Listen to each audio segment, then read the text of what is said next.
So today we're here to compare the Rode VideoMic and the VideoMicro. At the time of this video, the Rode VideoMic is selling for $150 US and the Micro is selling for $50 US. And we're here to figure out if the higher price tag really means better quality. What's up guys, Mike here from TopShelf Media, and like I said before, today we're reviewing the VideoMic and the VideoMicro. Let's just jump right in. Okay, let's start off with the size of these two mics. The VideoMic is about twice the size of the VideoMicro, and the cords on these mics aren't very long either.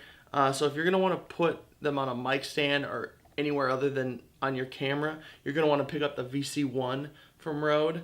I'll put a link in the description below for that as well. But basically it just allows you to extend the length of your cord so you can plug it in to your camera when it's not mounted on your camera. Now we're going to look at the VideoMicro.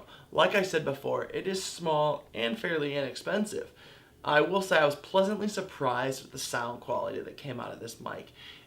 Being the fact that it doesn't have its own power source, it doesn't have its own gain control, I was a little skeptical. I will say though, it is nice not having to carry around batteries. Okay, so out of the box, we get the shock mount, the mic, the cable, and the dead cat filter.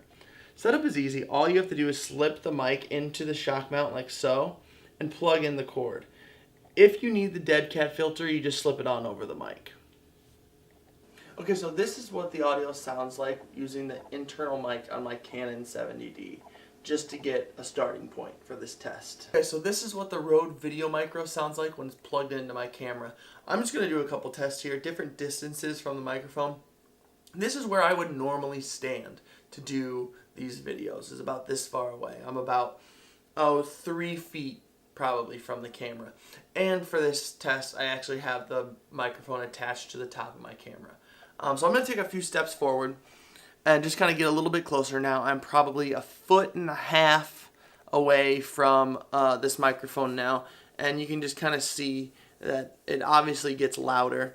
But I'm going to take a few steps back.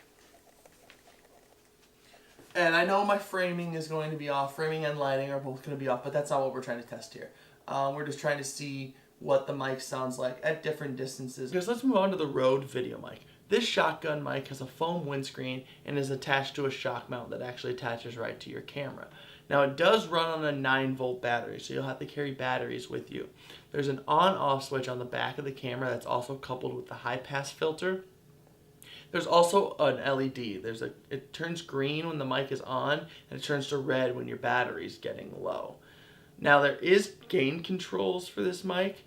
Unfortunately, they're located inside the compartment for the battery, so you have to take the battery out to access those controls.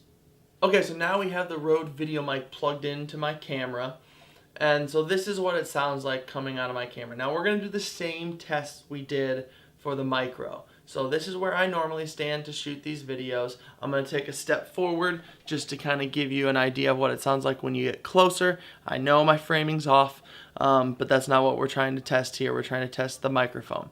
So I'm going to take a few steps back, and I don't know if I said it before, but I'm not going to doctor any of this audio. I'm taking it from the camera into this video as is. That's just because I'm trying to show you what it's like when you're using different distances with these microphones.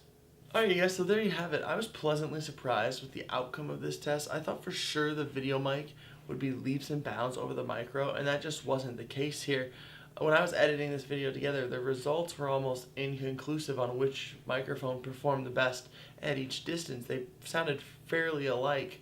So if you're looking for a microphone that you have a little bit more control over, then the VideoMic is going to be a great mic for you. But if you just want to plug and play a microphone that you don't have to worry about having batteries, the Micro is going to be the way to go. Alright guys, well thank you so much for watching my video. If you enjoyed it, hit that thumbs up button, hit that subscribe button if you want to see more videos from me, and if you want to see my last video, click that link on screen, and I will see you next time.